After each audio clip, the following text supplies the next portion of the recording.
the diode is forward biased, temperature increases, what do you observe? Its forward voltage decreases, maybe? See, now you got the right answer. Answer questions to yourself just based on that thing. Don't let the conclusion try to guess the answer. Yeah.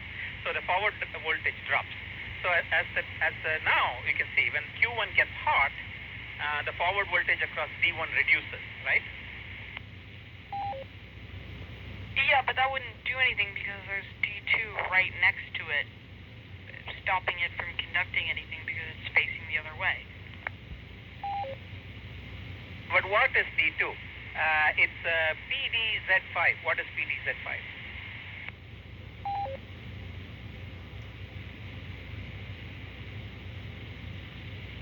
A voltage regulator diode.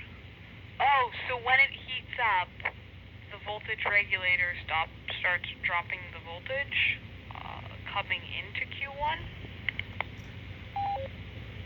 So there's a little bit of something intricate going on here, and to explain this better, we'll have to look at the thermal curves for both those devices together. But essentially what's happening is that PDZ5 is a Zener diode. My guess is probably 1.6 volts or something like that.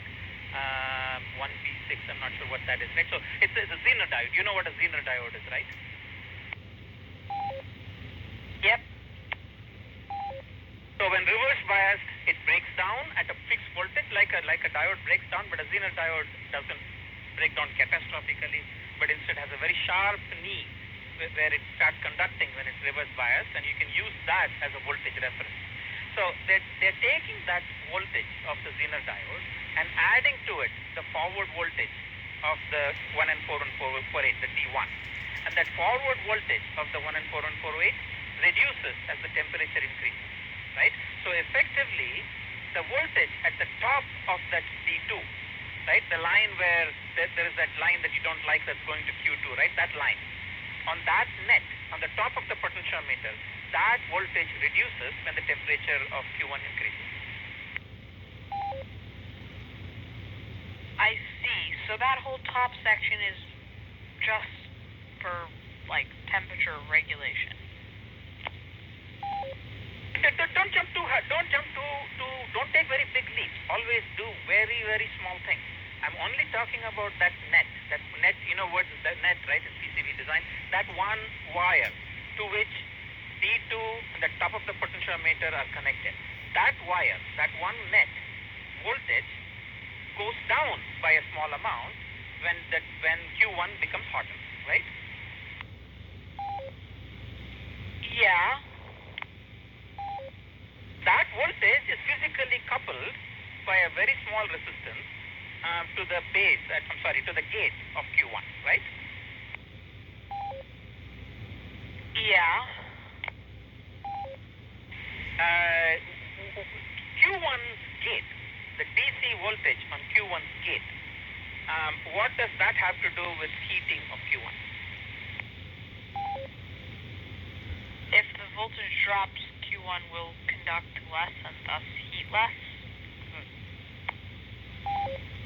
That's exactly right, right? So either because of J1 power supply voltage differences or ambient differences or conduction angle differences, because of various reasons, if Q1 heats up, the heat goes, the heat is effectively a very slow low-pass filter. The heat, this is average of the conduction of Q1, the heat transmits over to D1, and that causes the voltage to drop a little. That causes the DC current in Q1 to reduce a little. So that's providing thermal stabilization to Q1 to prevent it from running away. Hey, but why do you need a potentiometer? You already have a resistor right on that same net. Great question. And the explanation is right there. The potentiometer says set for 100 milliamperes. You see that? Like 100 milliamps of flow that's dropping the voltage down. And this whole circuit would do nothing if your power supply can just keep pumping out more power. Yeah, but we're trying to protect the transistor. So, hold on, you're jumping too fast. go extremely small steps till you've got each V. So the potentiometer says set for 100 milliamperes. You see that? Yes. And which is 100 milliamperes? What should you set for? One of the problems in Julian's, VA3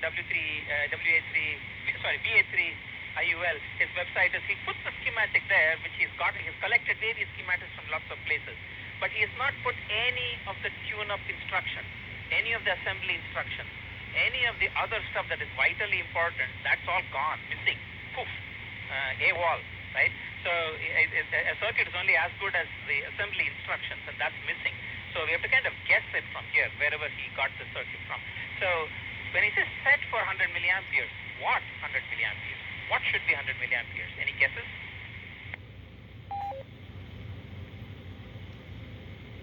No. I mean, there's like several possibilities. It could be when the voltage of that like regulator net thingy is low, what's the max current that can flow across it? It could be like a current limiting resistor, or what's the max current it can push out or like drop, or it could be the max current it can deliver if the supply voltage is too low, although that doesn't make sense because then it could be too low. So yeah, I'm gonna go with my first guess.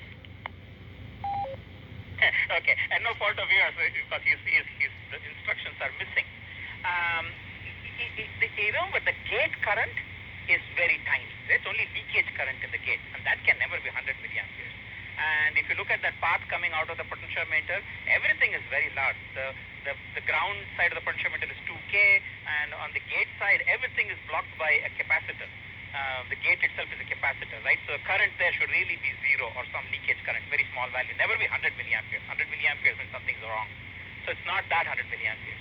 Now, culturally, in the history of radio engineering tuning, it has always been that you adjust the bias voltage starting from the vacuum tube days such that your plate current is some specified value. So in this case, because it's a solid state MOSFET, you have your drain current. So what is implied there when it says set for 100 milliamperes is that set this potentiometer so that on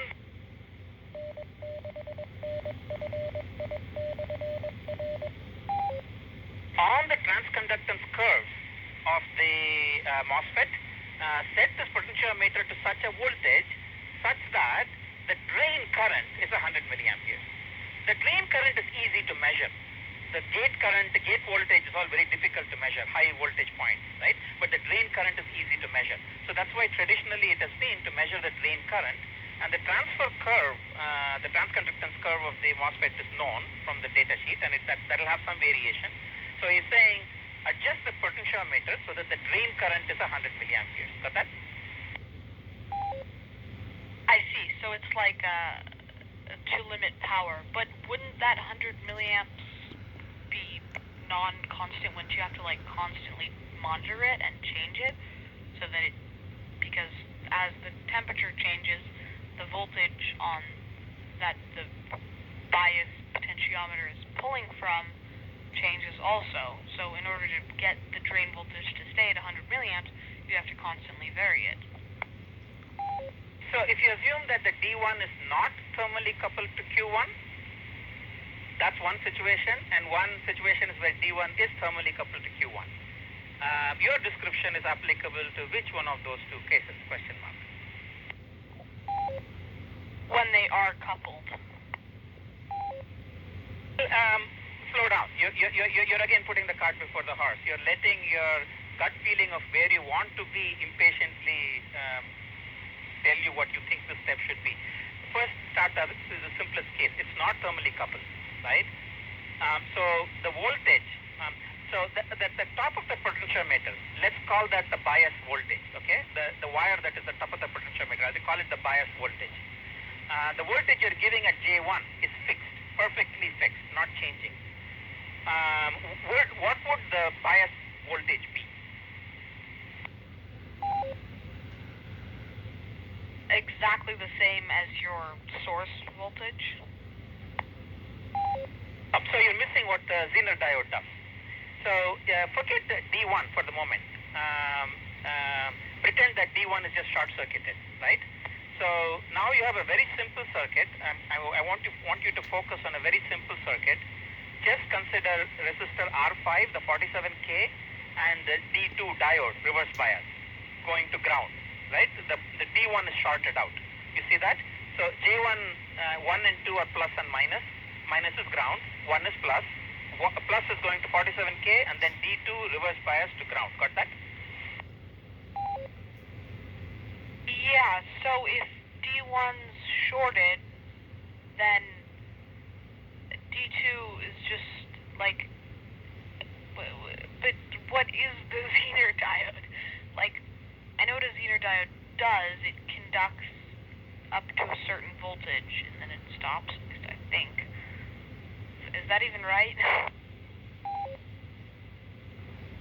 No. Again, you're just jumping to a conclusion.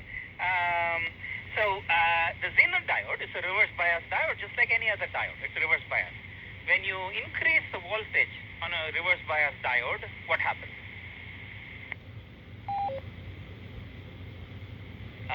Eventually the diode will blow up because there's just like too much voltage. Yeah, what do you mean by blow up? Why does it blow up? And break it down into smaller bite-sized pieces. 2-3 sentences. But you can keep your over shorter too. Just give me one-word answers, right? What do you mean by blow up? I mean, it'll like arc across the layers or something, or it'll just, like the diodes have a voltage rating, like a reverse voltage rating. They also have forward voltage rating, and if you go past that reverse voltage rating, I mean, I guess with Zener diodes maybe they conduct past that or something, but with normal diodes, I'm pretty sure they just die and short off, obviously. Okay, so the only reason why any component dies is because the blue smoke comes out of it. You heard that, right? Yeah. It's partly a joke, but actually it carries a lot of wisdom in it. So when a component dies, literally the package breaks open and the blue smoke comes out of it. That part's actually real, right? It's overheating happening, and the overheating is causing things to vaporize inside, and vapor is larger in volume, and therefore the package explodes. Blah blah blah. Right? That's the thing. So when a diode is reverse biased beyond its breakdown voltage, it begins to conduct. Now, conduct doesn't mean disaster. You have to go from conduct to a large current, and then you have to multiply the current by the voltage to get a large power, and then you have to turn the power into heat, and the heat results in vaporization, and then explosion of the popcorn, and then the blue smoke comes out, right? You join the dots. So a diode in a power supply, which has no current, which has no current limit, right? Or the current limit might be like maybe hundreds of milliamperes or an ampere or more. That diode, when it has a reverse voltage more than the spec, it starts to conduct, and nothing is limiting the current, or the current limit is way too high. So the voltage multiplied by the current is entirely applied across the diode, and now the diode gets a lot of wattage, and therefore popcorn pops, and it gives up the blue smoke. You see that, right? If you limit the current in the diode, the reverse current, the diode is not going to blow up. It's just going to conduct. Okay. So then if D1 doesn't exist, then actually I'll not go there yet. So Zener diodes, just you can like change that voltage, or you can buy them with different breakdown voltages? Yes, that's exactly right. The Zener diodes are diodes whose breakdown voltage is very precise. I'm oversimplifying a little. That's not 100% true, but that is pretty much the case. And in fact, even though we refer to them as Zener diodes, a bit of tidbit, these are all really should be called Z diodes or Z diodes, because they're kind of like Zener diodes in behavior, but a Zener diode as invented